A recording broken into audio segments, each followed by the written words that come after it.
Ibu bapak yang dimuliakan Allah Azza wa Jal, faedah puasa itu sebenarnya banyak. Salah satunya adalah membentuk akhlak. Orang yang berpuasa itu pasti akan terbentuk akhlaknya. Minimalnya memiliki kepekaan sosial. Kalau melihat ada orang susah itu suka kasihan. Saya akan contohkan satu kisah. Di zaman Nabi SAW, Ali radhiyallahu an pernah bernadar, karena ketika itu salah satu putranya, kalau tidak Hasan, Husain sedang sakit.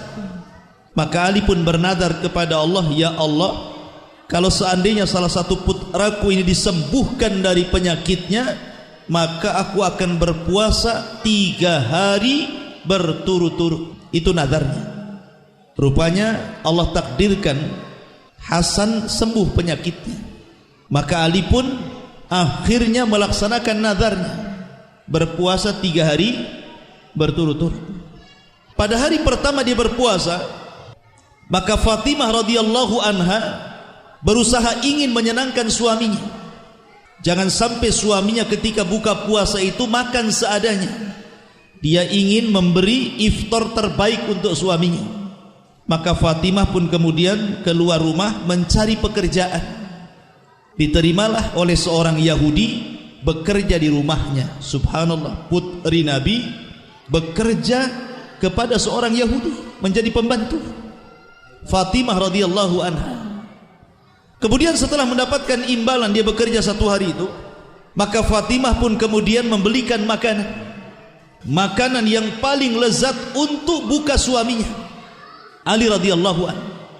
Ketika mendekati waktu maghrib, hampir menjelang berbuka itu, tiba-tiba rumahnya diketuk orang. Kemudian dibukalah pintu itu, rupanya ada orang miskin yang sangat lapar, ingin meminta makanan kepada Ali radhiyallahu anhu. Maka Ali pun kemudian melirik Fatimah dan mengatakan, ya Fatimah, bagaimana kalau makanan untuk iftar ini diberikan kepada orang fakir itu? Kata Fatimah, silahkan saja. Akhirnya makanan yang enak itu diberikan kepada orang miskin, sementara Ali hanya berbuka dengan aswadan, kurma kering dan air putih. Itu di hari pertama. Kemudian di hari kedua Ali berpuasa lagi. Kemudian Fatimah bekerja lagi hanya untuk menyenangkan suaminya. Setelah kemudian mendapatkan upah, dibelikan makanan yang enak, tiba-tiba menjelang berbuka pintunya diketuk lagi. Kata Ali radhiyallahu an, coba buka pintu itu, siapa lagi yang ngetuk itu? Rupanya ketika dibuka, yang mengetuk itu rupanya anak yatim yang sedang kelaparan. Maka Ali mengatakan kepada Fatimah, wahai Fatimah, bagaimana kalau makanan ini kita berikan kepada anak yatim itu? Akhirnya Fatimah setuju, diberikanlah makanan untuk iftar itu kepada anak yatim. Akhirnya Ali hanya kembali memakan kurma kering dan air putih. Hari ketiga Ali puasa lagi. Kemudian Fatimah pun bekerja lagi, ingin membelikan makanan yang enak bagi suaminya ketika berbuka puasa. Rupanya ketika menjelang berbuka, diketuk lagi pintu rumahnya. Subhanallah, 3 hari berturut-turut diketuk tuh pintu rumah itu. Ketika dibuka, rupanya orang kafir, tawanan perang Badar, sedang lapar. Kata Ali radhiyallahu an kepada Fatimah, wahai Fatimah, bagaimana kalau seandainya makanan iftar yang enak ini diberikan kepada tawanan perang itu?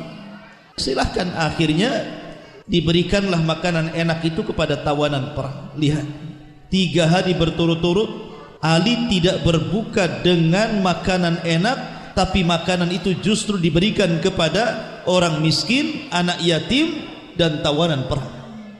Dari kisah ini turun ayat Al-Quran, wa yut'imuna at-ta'ama ala hubbihi miskinan wa yatiman wa asira. Dan Ali memberi makan kepada orang-orang yang pertama miskinan, orang miskin, wa yatiman, anak yatim, wa asira, dan tawanan perang. Turun ayat suratul Insan menyaksikan kebaikan Ali radhiyallahu anhu. Lihat, ketika itu Ali sedang berpuasa. Ali ketika berpuasa, fitrah kepekaan sosialnya muncul.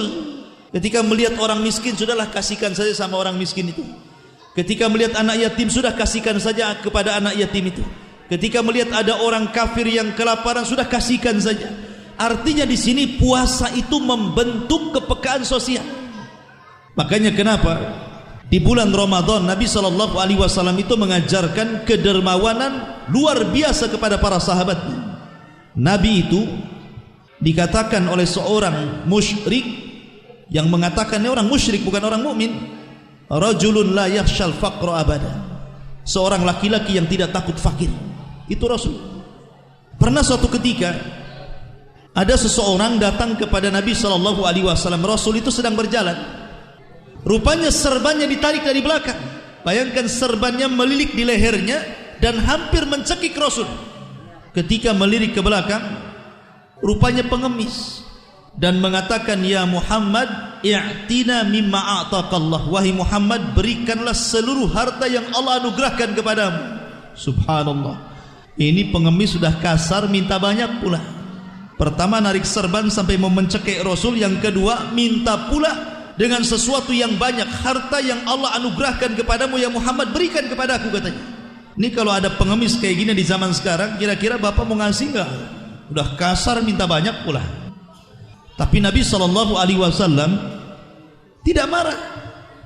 Ketika itu Nabi SAW mengatakan kepada pengemis, kamu lihat di lembah itu, di situ kan banyak kambing. Kata pengemis, ya aku lihat memang di lembah itu banyak kambing. Kata Rasul, ambil semua kambing itu. Kemudian pengemis mengatakan, ya Muhammad, apakah engkau hendak mengolok dan mengejek diriku? Kata Rasul, tidak. Kata kamu bahwa engkau meminta apa yang Allah anugerahkan dari harta kepadaku. Nah, kambing-kambing yang di lembah itu milikku, ambil sana. Subhanallah. Begitulah Nabi SAW mengajarkan kedermawanan. Sekali lagi, apalagi di bulan Ramadan. Maka Ramadan itu saya katakan bisa membentuk akhlak. Ma'asyiral muslimin yang dimuliakan Allah Azza wa Jalla, ada dua sifat kata para ulama, yang dua sifat ini penyebab Allah banyak memasukkan manusia ke dalam surga. Ada dua sifat yang kalau ibu bapa memilikinya, maka dipastikan ibu pasti menjadi penghuni surga. Apa dua sifat itu?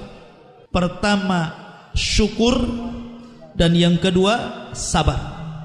Orang kalau bisa bersyukur akan nikmat dan bersabar dari menghadapi bencana, maka orang ini memiliki sifat penduduk surga. Lah, solat itu melahirkan syukur, adapun puasa melahirkan sabar. Makanya Nabi SAW suatu ketika sudah sepuh usianya, kemudian Aisyah radhiyallahu anha ketika Rasul sedang sholat malam, dirabaknya kaki Rasul, rupanya pecah-pecah kakinya tuh. Lihat bagaimana Nabi SAW sholat sampai pecah-pecah loh kakinya.